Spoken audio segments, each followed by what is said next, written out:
여러분 안녕하십니까. 강시열 변호사입니다. 저번에 이제 선거연수원 중국 간첩단이라고 하는 얘기가 나왔었는데요. 그 보도를 이제 또 스카이데일리가 하고 그러다가 그것이 사실이 아니다 뭐 이런 얘기가 나왔었는데 그러면은 그때 어쨌든 선거연수원에 있었던 사람은 누구냐, 그 사람들은 어디로 가느냐, 뭐 계속해서 말이 많았습니다. 원래는 그것이 이제 평택의 미군 기지로 갔다가 그 다음에 오키나와 또 일본으로 갔다가 뭐 이런 얘기가 있었는데, 어쨌든 그것이 사실이 아니라면 어떻게 된 것인지, 사실이라면 어떻게 된 것인지, 그 후속적으로 그에 대한 보도가 계속 나와야 되고, 그리고 분명히 그 CCTV에 잡힌 사람들은 그럼 누군지, 이런 것들이 나와야 되는데 그것이 나오지 않았었습니다. 그래서 아직까지도 개운하게 그 문제가 해결되지 않았다는 겁니다. 그런데 이번에 트루스데일리에서 선거연수원 중국 간첩단 검거는 결국 사실이었다라고 보도를 했습니다. 윤 대통령의 대공사건 지시와 홍장원의 간첩단 인식은 같은 맥락이다 하는 겁니다. 윤 대통령이 간첩이라는 단어는 말하지 않았지만 사실상 이거는 모두가 간첩 사건으로 이해를 하고 있었다라는 겁니다. 그러니까 선거연수원에 이 사람들이, 중국인들이 거기서 뭘 하고 있었냐라고 하는 문제인데, 중국의 이 당국이 거기에서 해킹이라든가 이런 어떤 세계 선거에 개입하는 그런 어떤 작업을 하고 있었다. 그리고 미국 당국이 그거를 포착하고 그리고 거기에 대해서 검거 작전을 펼치는 것이었다. 그런 얘기입니다. 그런데 그때 계엄 사태와 그것이 겹치게 된 것이다. 뭐 그런 얘기인데, 또 들리는 얘기에 의하면 바로 그것이 계엄을 촉발시킨 원인이다. 뭐 이런 얘기입니다. 어쨌든 트루스데일리에서 보도하고 있는 내용을 그대로 여러분께 보도해 드리겠습니다. 지난해 12월 3일 발생한 이른바 선거연수원 중국 국적 간첩단 검거 의혹이 다시 전국을 뒤흔들고 있다라고 지금 트루스데일리는 보도하고 있습니다. 사건의 중심에는 윤석열 대통령의 통화 지시, 그리고 당시 국정원 2차장이었던 홍장원 전 차장의 상반된 증언이 놓여 있다는 겁니다. 대통령이 대공사건과 방첩사 지원을 언급했다는 사실은 여러 관계자 진술로 확인됐지만 실제로 간접단 검거가 있었는지에 대해서는 여전히 법정과 정치권이 대립을 세우고 있다는 겁니다. 대립각을 세우고 있다는 겁니다. 헌법재판소에 제출된 진술에 따르면 윤 대통령은 홍 전 차장에게 두 가지 메시지를 전달합니다. 방첩사를 도와주라. 국정원에 대공사권을 줄 테니 적극 지원하라. 방첩사를 도와주라.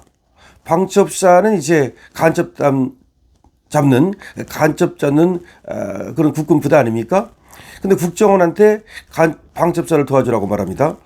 그리고 국정원이 대공사권을 앞으로 갖게 될 테니까 적극 방첩사를 도와주라. 그럼 방첩사가 간첩을 잡는 걸 도와주라는 얘기인데, 그럼 간첩이 누구냐는 겁니다.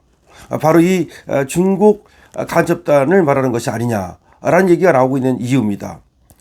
홍 전 차장은 초기 진술에서 대통령의 이런 표현을 군 내부 간첩단이 적발된 상황으로 이해했다라고 말합니다.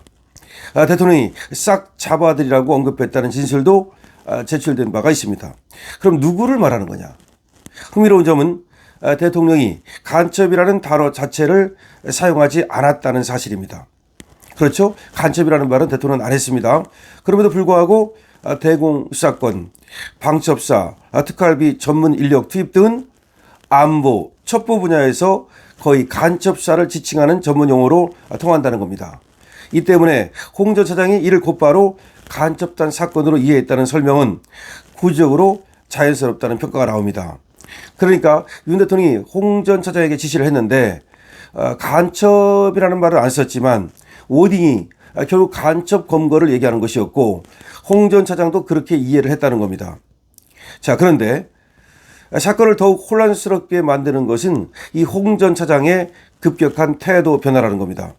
그럼 해임 이후에 일부 언론을 통해서 대통령이 간첩이라는 표현을 한 적 없다며 기존 진술을 뒤집은 겁니다. 그러나 초기 진술에서는 분명히 대공사건을 언급했기 때문에 간첩단 사건으로 이해했다고 적시한 바 있습니다. 그러니까 여기 싹 잡아들이라는 것은 정치인을 말하는 게 아니고 간첩들을 말하는 것이다. 그래서 대통령이 간첩단 사건을 두고 얘기를 하는 거다. 대통령은 간첩이라고 말하지 않았다. 하지만 나는 간첩 사건이라고 이해했다라고 홍장원은 얘기하고 있는 건데요. 이게 모순되는 것 같지만 사실은 보면은 어쨌든 간에 일관된 얘기라고도 볼 수 있는 거죠. 대통령은 분명히 간첩이라고 얘기하지 않았지만 간첩을 잡으라는 오딩을 쓴 것이고 홍장원도 그렇게 이해를 했었다고 얘기했는데 그러다가 이제 마치 이것이 정치인을 얘기하는 것처럼 그렇게 둔갑을 한 건데 그거는 정치적 셈법 때문에 그렇게 나온 것이고 원래의 얘기는 바로 이 간첩을 검거하라는 얘기로 봐야 된다. 그런데 선거연수원 인근인 농업박물관 CCTV에 포착된 이 방첩사, 정보사로 보이는 버스, 당시 90명 규모의 합숙 프로그램 가동, 당시 스카이데일리가 인용한 정보원들의 관련 진술 등이 맞물리면서 이제 그 간첩단 사건이라는 것이 다시 도마 위에 오르고 있다는 겁니다. 일부 정부 관계자는 당시 실제 중국 국적 간첩이 검거됐고 일부는 미국으로 이송된 것으로 파악된다는 주장까지 내놓고 있습니다. 아직 공식 확인은 미뤄지고 있지만 정황이 쌓이면서 실제 간첩단 검거 가능성은 법정 대법에서도 무게 있게 다뤄지기 시작했다는 겁니다. 논란이 단순히 워딩을 둘러싼 해석 싸움에 그치지 않는 이유는 수사 구조 변화라는 제도적 문제가 개입됐기 때문이라고 지금 트루스데일리는 보도하고 있습니다.